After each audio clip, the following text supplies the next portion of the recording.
Hello. कैसे हैं आप सब? मैं doctor Vinod Kumar Bairwa, associate professor, government PG college Bandikui. Dears, today we will study the critical summary of the Animal Farm written by George Orwell. Animal Farm is one of the best fairy tale ever written by a novelist. What it is not. This is a fairy tale, this is a novel, this is a square satire, this is an irony, this is an allegory, this is a burlesque. It has all the qualities which represent or which establish George Orwell as one of the greatest novelists in English writings. So, students, let's come on to the uh, summary of the novel Animal Farm. Today, I will give you the very short summary of this novel. I would like to give or represent this summary first of all in Hindi, then later I will give you some slide representation, and I would like to uh, or to try to clarify you throughout the slides what is Animal Farm, who stand for whom. So let's come on. मैं हिंदी में इस George Orwell का animal farm है, इसकी summary को बहुत संक्षिप्त में आपके सामने रिप्रेजेंट करने जा रहा हूँ, ताकि आप एक बार इससे क्लियर हो जाए, आपको एक इमेज आपके जहन में आ जाए कि हाँ, this is Animal Farm. Then we will go through slides. So students, dear viewers, the story of George Orwell's novel Animal Farm. Very short summary. England के अंदर एक फार्म था, उसका नाम मैनर फार्म था. उसका स्वामी का नाम मिस्टर जोन्स था. ध्यान रहे, एक एक कैरेक्टर को गौर से सुन ले. उसके मालिक का नाम जोन्स था और वह अपनी पत्नी के साथ वहाँ पर रह रहा था. उसकी पत्नी का नाम मिसेस जोन्स था. वो शराब पीने का आदी था. वह बहुत पुराने विचारों वाला किसान था और फार्म का सुधार करने के लिए उसने किसी तरीके के कोई प्रयत्न नहीं किए. नॉर्मली उसका व्यवहार जानवरों के साथ कभी अच्छा नहीं रहा. वो उनके साथ में क्रूअल व्यवहार करता था, क्योंकि ज़्यादा ड्रिंक करने की वजह से उनके जो जानवर थे उनके प्रति उसका जो एक पॉजिटिव सेंस के साथ में होना चाहिए वो नहीं था. उस फार्म में अनेक पशु पक्षी थे. जॉन्स उनके साथ में, जैसा मैंने कहा, अच्छा व्यवहार नहीं करता था. वे पशु अत्यंत कठोर परिश्रम करते थे, परंतु उन्हें भोजन कभी भी पूरा नहीं मिलता था. वे वहाँ सुखी नहीं थे. उन पशुओं में सूअर, घोड़े, कबूतर, मुर्गियाँ, बकरी, एक गधा, कुत्ते, एक कौवा, बतख के बच्चे, गाय आदि पशु पक्षी थे. उनमें से एक सुअर का नाम मेजर था. वह एक वृद्ध नर सुअर था. उसकी आयु लगभग 12 वर्ष थी. एक बार उसने एक विचित्र सपना देखा. वह उस स्वप्न को मैनर फार्म के सभी पशु और पक्षियों को सुनाना चाहते थे. एक रात मेजर ने सभी जानवरों को बड़े खलियान में एकत्रित होने के लिए कहा. वहाँ सभा में उसने कहा, साथियों, शीघ्र ही मेरी मृत्यु हो जाएगी. मैंने अपने जीवन में कुछ ज्ञान संचित किया है. मैं उसे आप लोगों को बता देना चाहता हूँ. हमारा जीवन अत्यंत कठोर, दुखी और छोटा होता है. हमें भोजन भी अल्प मात्रा में ही मिलता है.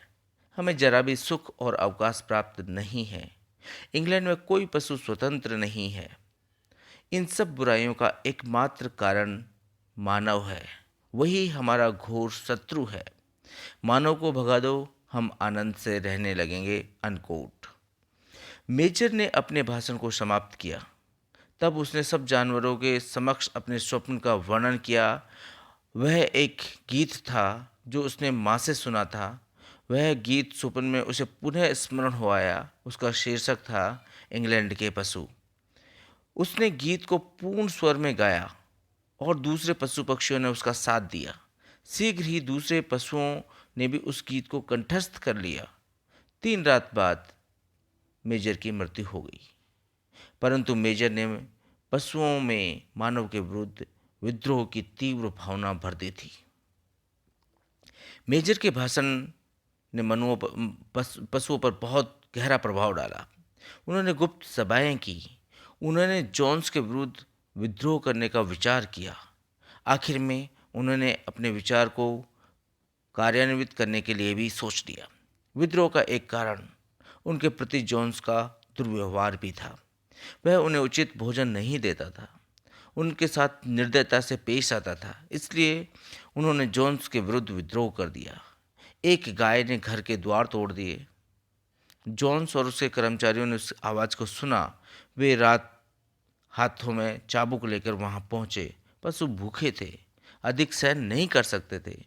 उन्होंने सब पशु मिलकर के मिस्टर जॉन्स और उनके कर्मचारियों पर आक्रमण कर दिया। मालिक और उसके सभी नौकर अपने प्राण बचाकर वहां से भाग निकले। पशुओं ने उन्हें मैनर फार्म के बाहर खदेड़ दिया। अब फार्म पर उनका नियंत्रण हो गया था। सारे पशु मैनर फार्म के संयुक्त स्वामी बन चुके थे। पशुओं की खुशी का अंदाजा नहीं लगाया जा सकता था। पशुओं में 2 अत्यंत बुद्धिमान नर सुअर थे। उन्होंने उनके नाम क्रमशः स्नोबॉल और नेपोलियन थे। वे पढ़ना लिखना जानते थे। वे पशुओं के नेता बन गए। वे ही फार्म की व्यवस्था करने लगे। सभी जानवर उन्हीं कार्यों को करते थे जिनका निश्चय ये लोग कर लेते थे या करने की आज्ञा देते थे। उन्होंने मैनर फार्म का नाम भी बदलकर उसे एनिमल फार्म कहकर पुकारने लगे। पशुओं ने एक नई विचारधारा और नए आदर्श बना लिए थे जिसे पशुवाद कहते थे। पशुवाद के सिद्धांतों को उन्होंने 7 आज्ञाएं या सिद्धांतों में परिवर्तित कर लिया था। ये आज्ञाएं बड़े अक्षरों में फार्म हाउस की काली दीवार पर लिख दी गई थी। पशु स्वयं ही फार्म का सारे कार्य करने लगे। उन्होंने ही फसल को काटा, अनाज को भंडारों में भरा, उन्होंने अनाज को बाहर निकाला और गायों का दूध दुहा। सारे पशु बड़ा परिश्रम करते थे। वे कभी भी अनाज आदि की चोरी नहीं करते थे। वे न आपस में लड़ते झगड़ते थे और न ही किसी प्रकार की शिकायत करते थे। एकमात्र अपवाद एक सुंदर घोड़ी थी जिसका नाम मोली था। वह काम से बचने के लिए सदैव कोई न कोई बहाना ढूंढ लेती थी। अंत में एनिमल फार्म से भाग गई। बिल्ली भी कोई अधिक कार्य नहीं करती थी। कार्य के समय वो प्राय अनुपस्थित रहती थी और भोजन के समय सदैव उपस्थित। रविवार के दिन सभी जानवर कुछ काम नहीं करते थे। सवेरे नाश्ता करने के पश्चात एक प्रकार का समारोह करते थे। इस प्रकार के विद्रोह की सफलता का जश्न मनाते थे। वे समारोह बिना किसी गाना या नागा के मनाया जाता। सर्वप्रथम इंग्लैंड का झंडा पहनाया जाता। तब सारे पशु झंडे को सलामी देते हुए उसके पास से निकलते। उसके पश्चात उनकी आम सभा होती। यहाँ वे अगले सप्ताह के कार्यक्रम और कार्यों की योजना बनाते। विभिन्न प्रकार के कार्यों के लिए अनेक प्रस्ताव पास किए जाते। विवादग्रस्त प्रश्नों पर इन सभाओं में खूब खुलकर वाद विवाद किया जाता। वह सभा इंग्लैंड के पशु गीत के साथ जो गाना गाया जाता उसके साथ विसर्जित हो जाती। स्नोबॉल ही प्राय एनिमल फार्म के कार्यों को देखा करता था। उसने फार्म पर विभिन्न प्रकार के सुधार लाने के लिए पढ़ने लिखने की कक्षाएं प्रारंभ कर दी। उन्हें सात उसने 7 आज्ञाएं जो कि एक सूक्ति का रूप दिया। उसने कहा कि 4 पैर वाले अच्छे, 2 पैर वाले बुरे जीव हैं। इस बार मिस्टर जोन्स ने पुनः फार्म पर कब्जा करने के लिए आक्रमण कर दिया, परंतु पशुओं ने स्नोबॉल के नेतृत्व में उसको हरा दिया। एक बार फिर मिस्टर जोन्स फार्म से खदेड़ दिया गया। इस युद्ध के बाद, जिसे कि गौशाला का युद्ध कहा जाता था या उसके नाम से पुकारा गया, उन्होंने सैनिक उपाधियां बनाई। वे उपाधियां थी पशु योद्धा प्रथम वर्ग, पशु योद्धा द्वितीय वर्ग। स्नोबॉल और बॉक्सर जो एक घोड़ा था को प्रथम वर्ग की उपाधि मिली। स्नोबॉल फार्म पर चक्की बनाना चाहता था, पवन चक्की बनाना चाहता था। उसका उद्देश्य फार्म के विभिन्न कार्यों के लिए विद्युत उत्पन्न करना था। परंतु इस योजना के लिए नेपोलियन और स्नोबॉल में कभी सहमति नहीं बनी। दोनों एक दूसरे से असहमत थे। नेपोलियन प्राय सभी बातें जो कि स्नोबॉल कहता उससे असहमत रहता था। पवन चक्की बनाना एक ऐसा विवादग्रस्त विषय बन गया था जिसने पशुओं को दो भागों में बांट दिया। नेपोलियन अत्यंत धूर्त और चालाक था। उसने गुप्त रूप से 9 पिल्ले जो कि कुत्तों के बच्चे थे, उनका लालन पोषण शुरू कर दिया। वे बड़े होकर भयंकर कुत्ते बन गए जो नेपोलियन के प्रत्येक कार्य को करने के लिए तत्पर रहते। उनकी सहायता के लिए उनकी सहायता से उसने स्नोबॉल को एनिमल फार्म से भगा दिया। अब नेतागिरी के क्षेत्र में एकमात्र नेपोलियन व्यक्ति रह गया था। वह अपनी इच्छा से नियुक्त फार्म का तानाशाह शासक बन गया। उसने प्रबंधक के साथ साथ फार्म के पशुओं का जीवन ही बदल दिया। प्रतिदिन उनका जीवन और कठोरमय बना दिया। केवल सुअर ही एक विशिष्ट वर्ग था, उन्हें ही सुख साधन प्राप्त थे। अब नेपोलियन का कोई प्रतिद्वंदी न रहा। वह स्नोबॉल से बिल्कुल भिन्न प्रकार का जीव था। वह स्नोबॉल की तरह स्वतंत्र और उदार विचार वाला नहीं था। वह एक प्रकार का तानाशाही शासक बन गया था। उसने फार्म के प्रबंध में अनेक नए परिवर्तन किए। उसने आम सभा में होने वाले वाद विवाद और बहस को बंद कर दिया। उसके निश्चय ही अंतिम होते थे, उसके निर्णय ही अंतिम होते थे। पशुओं को केवल उसकी आज्ञाओं का पालन करना होता था। वह चाहता कि पशुओं को पूर्ण रूप से अनुशासन हो, वे जरा भी विरोध प्रदर्शन नहीं करें। अंत में पवन चक्की का निर्माण का निश्चय किया गया। इसके लिए पशुओं ने गुलामों की तरह कठोर परिश्रम किया। उसने पड़ोसी फार्मों के साथ व्यापारिक संबंध स्थापित कर लिए। उसने मिस्टर विम्पर नामक एक वकील की नई नियुक्ति की। इस फार्म और बाह्य जगत के बीच एक मध्यस्थ का कार्य करता था। मिस्टर विम्पर ही नेपोलियन की ओर से सारे व्यापारों की देखभाल करता था। अब पवन चक्की पूर्ण होने को आई थी। एक रात बहुत जोर से तूफान आया। पशुओं ने एक ऐसी ध्वनि सुनी मानो पास ही कहीं बंदूक या तोप छोड़ी गई हो। सवेरे पशुओं ने देखा कि पवन चक्की पूर्ण रूप से खंडित हो गई है। इससे पशुओं को बड़ा दुख पहुंचा। नेपोलियन ने सोच विचार कर यह घोषणा की कि यह दुष्ट कार्य स्नोबॉल का है। उसने स्नोबॉल को जीवित या मृत पकड़ने के लिए इनाम घोषित कर दिया। उसने पशुओं को पुनः आज्ञा दी कि वे पवन चक्की का पुनर्निर्माण आरंभ कर दें। नेपोलियन एक तरीके से तानाशासक बन गया था। वह जनसाधारण के बीच बहुत कम आता था। सारा समय फार्म हाउस में ही व्यतीत करता था। उसके बड़े ठाट बाट थे और वो बहुत ठाट बाट से बाहर निकलता था। उसके चारों ओर 6 कुत्ते अंगरक्षक की तरह चलते थे। कोई पशु नेपोलियन के पास पहुंचने का प्रयत्न करता तो वो भयंकर रूप से गुर्राते थे। एक बार नेपोलियन ने कहा कि कुछ पशु स्नोबॉल के साथ मिले हुए हैं। उसने अपने कुत्तों को आज्ञा दी और वे ज्ञात होने पर ऐसे जानवरों को मार डाले जिसका स्नोबॉल के साथ संबंध था। फार्म के निवासी पशुओं के लिए बिल्कुल नई बात थी और अब जानवर पहले से अधिक भयभीत हो गए थे, परंतु वे नेपोलियन के विरुद्ध कुछ भी नहीं कर सकते थे। एक दिन नेपोलियन ने 2 नई आज्ञाएं जारी की। उनमें से एक यह थी कि सारे पशु उसे साथी नेपोलियन न कहकर उसे नेता नेपोलियन कहकर पुकारें। दूसरी आज्ञा में उसके द्वारा इंग्लैंड के पशु का गीत गाया गया, जो गाया जाता था उसको अब उसने वर्जित कर दिया।